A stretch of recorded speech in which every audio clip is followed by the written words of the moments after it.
to Elliott. Oh, bicycle! The shot, Bedoya with a goal, 1-0 Union. Hey everyone, welcome back to Union Insider presented by Bimbo Bakeries USA. Alongside two Philly favorites, Sebastian Latou and Sheanon Williams, I'm Marisa Pilla.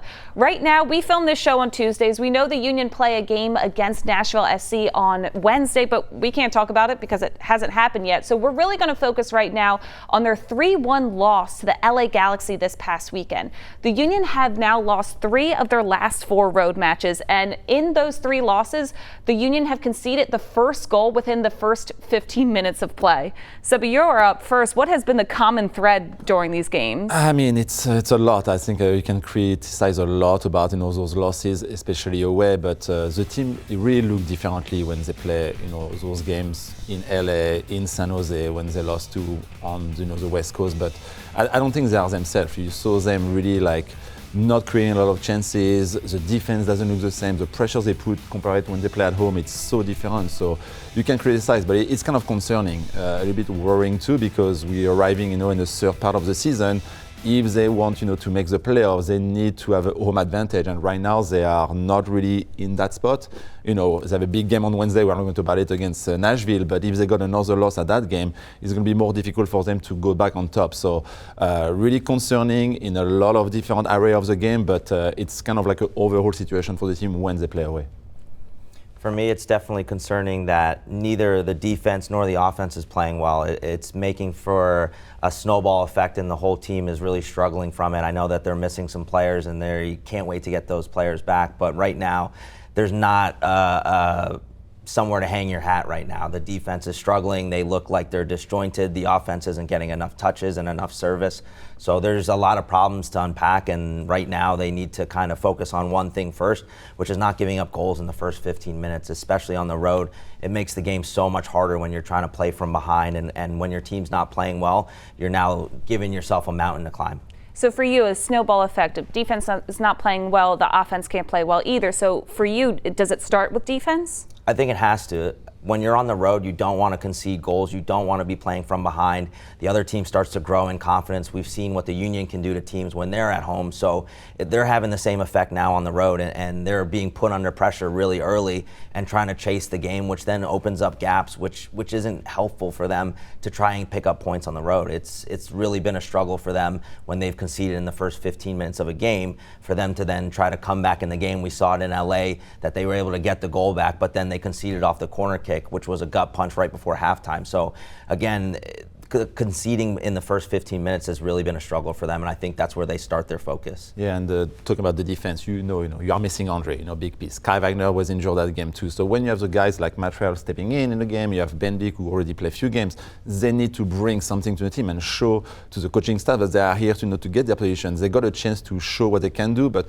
right now, their performance were not as good, and you are kind of as a fan, hey, where is Kai Wagner coming back? Where is Damien Yo coming back? You have another option for him, because when Damien Lowe come in the team, I think he's the only one really this year who put an impact, and really helped the team winning the game or being good when they play away. And it was not really the case, I think, with Bending and Real. This game didn't have the best performance. With the Union's loss to LA Galaxy, we are bringing back a segment we introduced last week called Onsides or Offsides. So once again, it's pretty simple. These guys figured it out. I'm going to pose a statement to each of them. They have 5 seconds to write down if they agree or disagree. Onsides is if they agree with the statement. Offsides is if they disagree. And of course, we want to hear you elaborate. Tell us why you disagree or agree. So you guys ready? Let's get started. Ready. All right. The biggest reason for the losing streak is because the Union are missing 3 regular starters in the lineup: Kai Wagner, Andre Blake, and Damien Lowe. That is the biggest reason. Onsides are off. All right. At the buzzer, Sheanon, you go first. I'm going to say offsides. Offsides. You don't agree with that? I do not agree with that. Okay. So for me, though they're missing players, they still have their 3 best attackers that have been playing. And when you talked about it, they've only got 3 shots in the last 2 away games against 2 of the worst defenses in MLS. So while their defense might be struggling in terms of who they have available to them, their offense isn't. But for some reason, their offense looks worse than right now than their defense does. Yeah, I'm the same than Sheanon. I think it's Of course, missing those pieces in the defense doesn't help. We maybe give up more goals, but we should be able to create more chances. You have like the three best players from last season who still play together. There's no injury, but they can really connect, and there's something going on. Then the midfield player doesn't bring anything. I mean, we talk about the touches of Pooch, but if you talk another player, I was looking in the game like Flack, who play on the left. We all know his work rate and how he can help defensively, but offensively doesn't bring a lot, into the game, and it's something that he needs to be better. I thought he was going to pass the hill when he scored at home, the goal, but he come back to kind of not really be involved in the offense.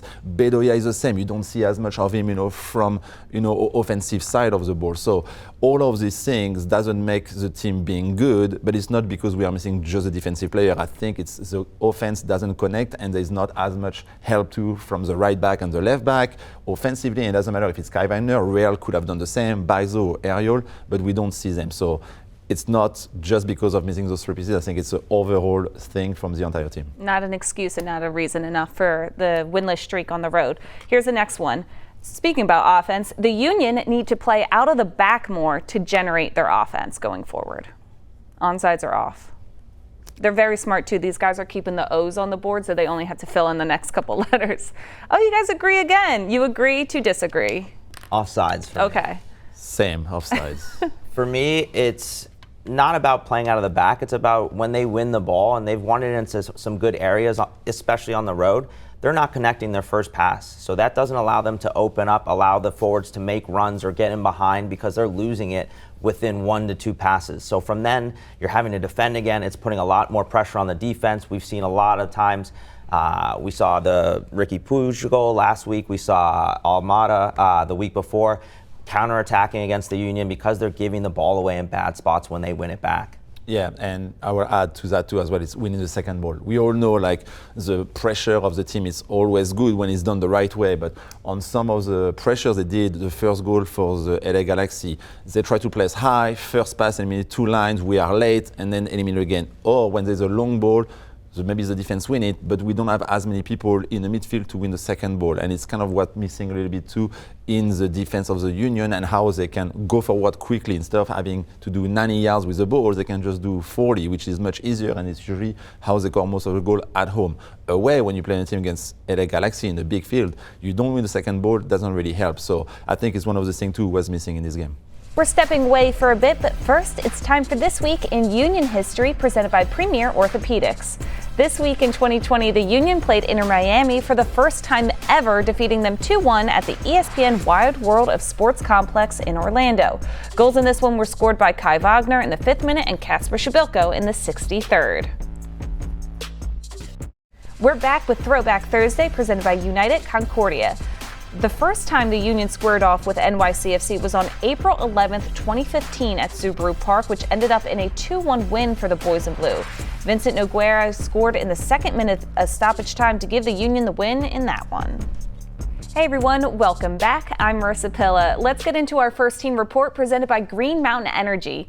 After a rough stretch on the road, the Union will have a moment to catch their breath at home when they play host to NYCFC this Saturday. 7 of the team's 10 wins have come at Subaru Park, and earlier this week, head coach Jim Curtin talked about the team returning to the friendly confines of home. Yeah, obviously it's been a very busy week, and we'll conclude it now at home in Subaru Park against New York City FC, who's always a good rival and an opponent. We tend to bring the best out of each other. Anytime you play them, it's a hard-fought battle. They have a lot of great attacking pieces. They defend well as a team, and they're organized. So we got the better of them at their place, and now it'll be a tough task to take all 3 points, but when we're at home and we have the fans behind us, we're a very confident group. We know we can beat anybody. So tough test for sure. Anytime us in New York City get together, it has a playoff intensity and feel to it, and this game will be no different. All right, Seba and Sheanon are back with me to break down this NYCFC matchup. This will be the second meeting between the Union and NYCFC. In fact, the Union's 3-1 victory at Citi Field was their last road win. What worked well for the Union in that matchup that they can try to recreate in this meeting?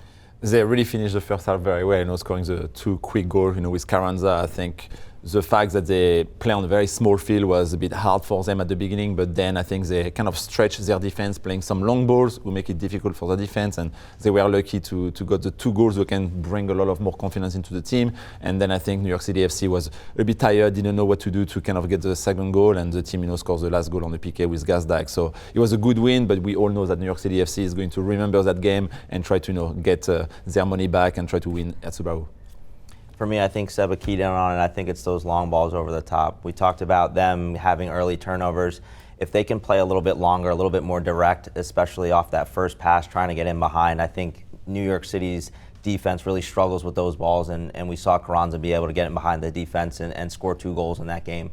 I think right now, as they're struggling to kind of find their combinations, that might be a key to them getting some successful chances and some shots on goal, hopefully, and at home with a home-cooked meal. Well, New York is right now 13th in the East. They're unbeaten in their last 8, but 7 of those have been draws. 5 of those 7 have been draws results on the road, actually. So they do pretty well on the road, picking up points. What has stood out to each of you about New York's recent form? It's the fact that they are not scared to play. I think they played in Columbus last weekend. I rewatched the game, and you can see that they really created a lot of chances. They should have, for me, won this game, especially like with Columbus finishing the game at 10. But they didn't really get a touch. I think their defense is their weakness, but their offense really can combine very well, and they're a very smart player. Not the strongest, but they have really kind of shifty player who can make a play out of nothing. And you have to be careful about the kind of 3-4 guys who play in front for them.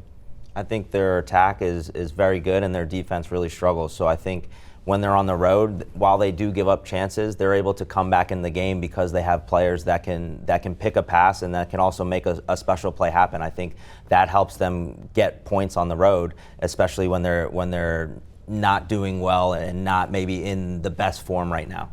So New York's front 3 really drives this offense. They had 14 shots on goal in their last 2 matches. When we talk about the defense of the Union lining up with this front 3, who needs to be aware of what? I mean, for me, it depends about who is going to play left back in the game. Is Wagner is going to be back? Is going to be Real? Is going to be Ariel? Whoever play, I think, one of their more shifty players is Pereira, who, scored, I think, in the first game against them, and he's really good with his left foot. He's very good in 1v1, so you make sure you have cover. So Jack Elliott, who will play, the one covering, I think can really help this left back to make sure that we are really being close to him and not letting him off space, because he has a very good left foot and he can score in any places. Building off of that great analysis heading into this NYCFC game, we want to get these keys to the game presented by Subaru. So Sheanon, Seba, give us your keys. I go with limit the front 3, like we just talked about. I think it's their big strength in the team. I think the Rodriguez, Pereira, Ledesma, who Magnus and a guy who can come in the game as well, who really makes the team be that good. So you don't want to let a lot of time on the ball to those players, because they can really go quick in the offense. They can really pick a pass behind the defense. They make good runs. They interchange sometimes, and you don't want to let too much those guys on 1v1 with the defense. So let's be careful to them. Don't let lots of time. And like we say, for me, it will be a lot about winning the second ball, because if you win the second ball, it means they're not going to touch a lot, the ball during the game, and not kind of going forward in those counter-attacks that they like to do. And Sheanon, for you? My key to the game is going to be for the outside backs to get forward. I think with the lack of chances being created recently, that's something that they can rely on to get service into the box to create more chances. And I think if they can get those outside backs forward, that means that they've done a better job in possession and not giving the ball away with quick turnovers, and allowing those players, whoever it might be, in Bizo, we'll see who plays on the left, to get forward and to get crossed into the box for service for Carranza and Ua. If Wagner isn't on the left side, who are you most confident in being able to get up that left flank and get service in? I'd like to say Matt Real. I think that when you're a left-footed player, that's where you feel comfortable, and he is our backup left back. And I think while he didn't have his best game last game, I think he can take a step forward and shake that off and have a better game if he gets a chance again. Now let's take a look at some of the action from match day 21 in MLS Around the League, presented by Torque. We often see some impressive individual goals, but this week we're featuring this beautiful team goal by Houston Dynamo that was put home by Ibrahim Aliou as the Dynamo drew with Sporting Kansas City 2-2. And finally, the first career goal for Justin Hack was a beauty, helping put NYCFC in the lead over Columbus in the 75th minute. It wouldn't be enough, however, as Columbus got the late equalizer for the 1-1 draw in that one. When Union Insider returns after the break, we'll take a look at the impact Matt Real has as an important depth piece for the club's back line. Union Insider returns after this. Time for this week's Chick-fil-A Nugget of the Week. Jim Curtin became the 11th coach in MLS history to coach 300 MLS games. He's just the 4th coach to do it with just one club. Welcome back to Union Insider presented by Bimbo Bakeries USA. I'm Marisa Pilla. Let's have a look at this week's player profile presented by Subaru. With injuries and international duty this time of year, it's important to have guys who can step up when you need it. Look no further than Matt Real, who has been an important part for the Union coming off the bench not just this season, but over the last few years. Seba and Sheanon, we talked about Matt Real in the last segment a little bit. Sheanon, you said he didn't have the best game against LA Galaxy. Where did his potential lie greater than what he showed against Galaxy? I think it's somebody that's come in and shown glimpses of being a good player and being able to step up and take that position. I think it's been a struggle for him to find those minutes consistently, and that's really led to him having up and down performances. I think with time in the games and with Kai being hurt right now, it could be his chance to have some of those consistent minutes, and that leads to more confidence. We know that he didn't get forward enough in the last game, but I think as he starts to play, he's going to want to rectify that performance and have a better game. So I think when it's somebody that is comfortable on the ball and can get forward and deliver a good cross, that's something that is potential. And he just had a birthday the other day. He's 24, so he's still a young guy and still figuring it out in his way in this league. So I think he's just got to find those consistent minutes, and then when his chances come, he's really got to take them. Yeah, I mean, he's 24. I know. Happy belated birthday this week Happy birthday, to Matt. Yeah. But he's 24, so for me, it's the moment for him to really take his position into his team. He has an opportunity to have Kai Wagner be injured, and sometimes when you're a player and it's been a long time, with the team, since the academy, he moved up. Of course, you don't have the chance right away, but now it's his chance, and he really needs to take it because you need to show to the coaching staff, the club, the fans that you could be the next left back of this team. And if Kai Wagner maybe decide to get taken by a different team or move in Europe, you need to know that who is the one who is going to take his position. And right now it's his chance to really show what he can do. Like Sheanon, hard because he doesn't play a lot, so the confidence might not be as high as he could be, but now he's not 18 anymore, so he has to take it from himself and be like, okay, I'm going to play the hardest I can, show the fans, show my coaching staff and my teammates what I can do to really help the team and have an impact. If he doesn't do any big play defensively or he doesn't do anything offensively to help, it's kind of like anybody can play at this position. So he needs to step up a little bit his game because now it's a moment I think in his career that he has to do it to then have a great career following this year for him.